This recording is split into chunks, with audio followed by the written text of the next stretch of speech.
Hey y'all, welcome to my Real Housewives of Beverly Hills review. A couple of things before I start. So again, I want to thank Screen Rant for naming me top 10 on their list for best housewife reviews on YouTube. Appreciate it, you know, my little channel. And secondly, I know a lot of you asked, where do I get my t-shirts? You know, the Daria one, Black Panther one, the Little Mermaid, Dark Phoenix one, Sailor Moon ones, of course. Well, it's in my description below. Today, I'm just wearing, you know, a little H&M shirt. But yeah, I have all my favorite shirts on one link on TeePublic, and the link is in the description below. Anywho, let's get into the episode. Child, here we go. They're doing a Shonda Rhimes time skip thing where they're showing the events at the end of the episode. F you, Crystal! What am I jealous of? Your ugly leather pants? We'll get back to that later. We see the umpteenth fight between Crystal and Sutton, but then we do a little rewind to 3 days earlier. So the true opener of the episode is Lisa Rinna and her husband Harry Hamlin, and they're getting supplies for the dinner that they're holding at their house. It's always interesting seeing Lisa and her husband together. I mean, we rarely see them sometimes, but you know, like he's a very domesticated man compared to her. And I'm sure y'all heard the rumors that he's like gay or bisexual and they live in separate houses, or like he's never there. I don't know. Maybe that's what Kim was talking about. Like, let's talk about the husbands. You don't want me to go there with the husbands. Y'all remember that? Amsterdam episode. Classic. Right now, we just see them shopping at like a Whole Foods type store. Apparently, he's the one that cooks. Lisa Rinna can't. And, oh goodness, I heard her say Whispering Angel. I love Whispering Angel Rosé, but my friends know that anytime I hear the words Whispering Angel, it's triggering. I might have to do a video for that one day.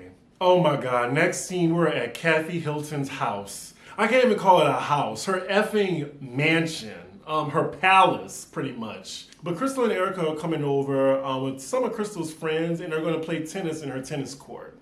Because Kathy's just that good of a friend. She's just letting Crystal use her tennis court. Gosh, I know Erica must feel some type of way looking at a house like this. You know, this was my life once. So Erica says she's there because she's just trying to get her mind off of the divorce, and her friends are telling her she should be out the house. It looks like she's never played tennis a day in her life. So after their game, they go up to Kathy's house, and like I said, any scene with Kathy Hilton, I'm not fast forwarding. She's reality TV gold. So now we're on the obvious topic of Erica's divorce. They're talking about Tom, and she's saying that while in the marriage, she didn't have that much independence. Now, a couple seasons ago, when everything was hunky-dory, like Erica seemed like she had all the independence from Tom. I mean, well, I'm guessing she means financially independence now that I'm thinking about it.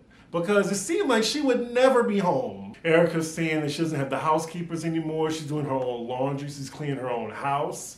It's such a new experience for her. All right, so next scene we're with Kyle. And she's with her family and she's taking holiday photos. I feel a fast forward coming on. So Kathy Hilton comes over to visit Kyle. And after they're done taking photos, like they go in the kitchen and talk. Kathy Hilton is just a character. She takes out her bag. She has a Barney bag full of just random different things. So she takes something out of her bag as she's talking to Kyle and just stops and sprays her face. Kyle is like, what are you doing? I'm dry. So they're on the topic of their sister Kim. Do we miss Kim? Let me know in the comments. I don't think I miss Kim because I think Kim needed to work on Kim. That's why. But yeah, Kathy say, oh yeah, I just had a 3-hour phone call with Kim. Turns out Kyle and Kim aren't speaking, or they've fallen out yet again. And Kathy lets her know, yeah, you have the wrong number. Damn. Like how your family don't even tell you that they changed their number. Kyle is also concerned for her sister because she says her sister is pretty much alone. Like her kids have grown out, she's single, and yeah, she's worried about her, especially during the holiday time.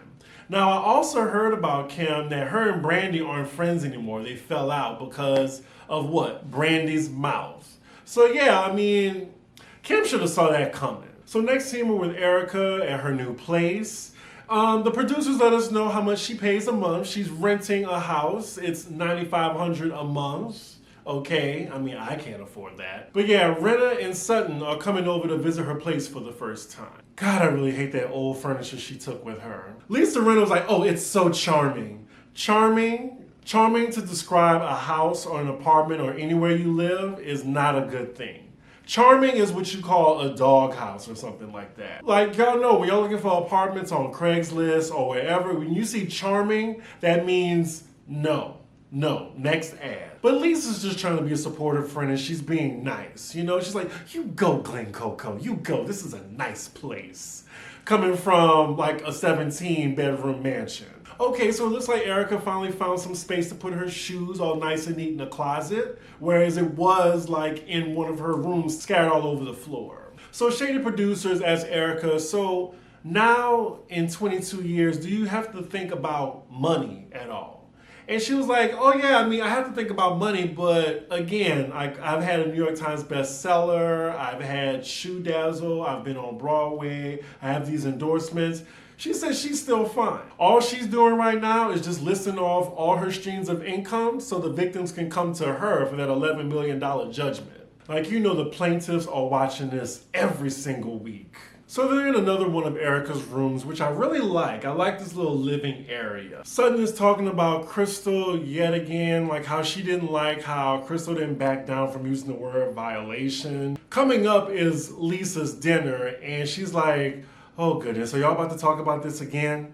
And I'm like, Jesus, I think this is the 4th episode where Crystal versus Sutton is going on. Like, we need another plot line. We need some more friction between the other ladies. We got like, what, 7 or 8 women? Come on. Like, we can do better than Crystal versus Sutton. Sutton also doesn't like being called a peeping Tom or Thomasina by Kathy Hilton, who I'm pretty sure doesn't even realize that it's really annoying the hell out of Sutton.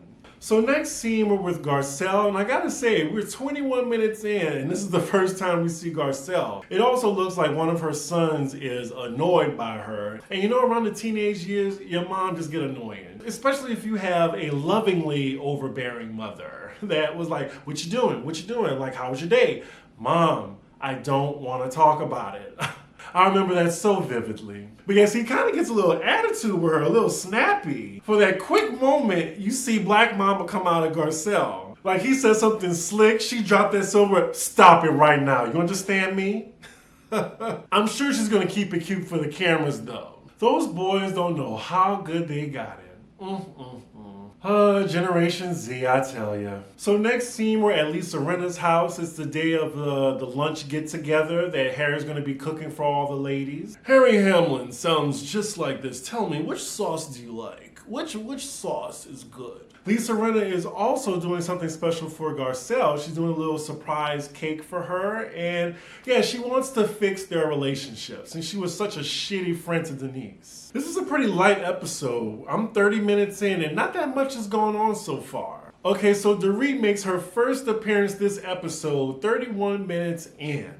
Again, I've been saying that this season, Dorit really has no purpose or plot line. She's just the fashion girl. Like, we're gonna see like, oh, what's Dorit gonna wear to this event? Pretty much, like nothing is going on with her. And y'all know PK and Dorit had that whole lawsuit thing. Crickets, nothing about that. And speaking of Dorit being a fashion girl, I mean, she looks good again. I'm loving this pastel colors of pink, yellow, and green. Just looking like money. She looks good. She probably had no plot line, no purpose, but I mean, she looked good. We see that Kyle and Dorit love themselves a Birkin. This little mini Kelly bag, $8,150. It has to be maybe like the size of this phone. $8,000, damn. 8 G's for a little bitty ass bag. To be rich. So Dorit says she's gonna be stepping into the bridal design field. You know, she does that whole, what is it, Beverly Beach, I think? With the whole swimsuit thing. I wonder if that lawsuit cleared up. But yeah, she's not going to be making the wedding gown. She's just going to be slapping her name on it. It's going to be a collaboration. The Housewives love to just stick their name on another designer's work, right? But I mean, I'm guessing it helps the designer too. Wow, I need the other ladies to arrive besides Kyle and Dorit, because I'm a little bored right now. A little funny moment when Kyle's talking to Harry saying that she had her first kid at 19 and she knows that his daughter Amelia is 19 and dating Scott Disick and saying, well, yeah, be prepared for that. Harry does not look enthused at all. So Sutton arrives, and most of the ladies are already there. Kathy greets her with, "Hey, Thomasina." Awkward silence because Sutton definitely hates being called that. I like how she doesn't like being called Thomasina, but she won't correct Kathy Hilton and let her know that. But she'll definitely go off on Crystal though. But Kathy Hilton, nope, she'll keep letting her say Thomasina. So Garcelle's the last to arrive. I like what she's wearing. It's very, very interesting. I like it, but I don't. But then I'm like, I like this. So they get to the table. That food looks good. I wish I liked bolognese, but I don't. It looks like Lisa Rinna's plotline going to be her daughter dating Scott Disick, because that's the topic of the conversation right now.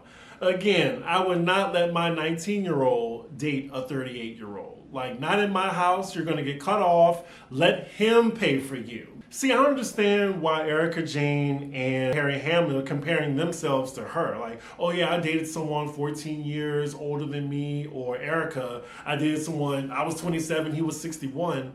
She's 19 and he's 38. She can't even get a drink yet. Aw, they all surprised Garcelle with the cake. That's nice. Maybe before she blow out the candles, she should say a poem by Maya Angelou. A little fun shade. I'm sorry, y'all. I couldn't help it. Okay, Garcelle, I want him hung like a horse. Garcelle likes a big D. Good for you. Garcelle says she appreciates Rinna for trying to amend their friendship. So some of the ladies bring out gifts, and Sutton says, "Dadgummit, I didn't know we were bringing gifts." The supreme gift giver. And production actually contradicts Sutton because definitely Lisa Rinna said, "Oh yeah, bring gifts if you want." So Sutton just forgot. Ooh, and Garcelle gets a gift from Kathy, Crystal, and Kyle. The look on Sutton's face that she wasn't included. Especially because I think she wants to be really close to Kyle, but Crystal is moving in on it. You can see the jealousy all over her face. I would feel some type of way too. I thought Sutton and Garcelle were really cool. It's something that everyone else got her a gift except your good friend. Kyle can already see the nasty, sour look on Sutton's face, so she go over there to sit across from her and ask her what's wrong. Sutton says she doesn't want to be here, and Kyle asks, "Why don't you want to be here?" She says, "I don't like being where I don't like people." Okay, is Crystal bothering you that much? Crystal not even thinking about you. Why are you doing this right now? You need a moment. This isn't about you. And producers are wrong for this. There's 5 minutes left. Of course they save all the good stuff for the end just for it to be continued. So Kyle and Sutton, they go over to the bar to get a drink, and Kyle's trying to calm her down and see what's wrong. Of course, Sutton with her white woman tears want people to, pay attention to her and feel sorry for her. "I'm moving." According to Sutton, it's hard for her to sit across from someone that she knows doesn't like her.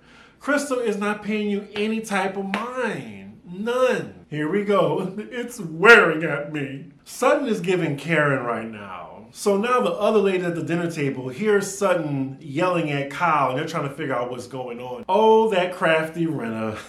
She finds a way to get all the ladies to go over to the bar where Sutton and Kyle are. Let's get shots. Let's get a drink. And everybody already got wine glasses in front of them. I am so not okay. She's missing her little tear duct massager or whatever the fuck it is. So the ladies are all coming over. Garcelle asks Sutton, "Are you crying?" Sutton literally is in between wiping her eyes. She's like, No, it's my allergies. It has to be something else bothering her and not just Crystal. This seems like you need a therapist or something. Sutton is telling all the ladies that she's still not over it. Garcelle's like, "We're done with this."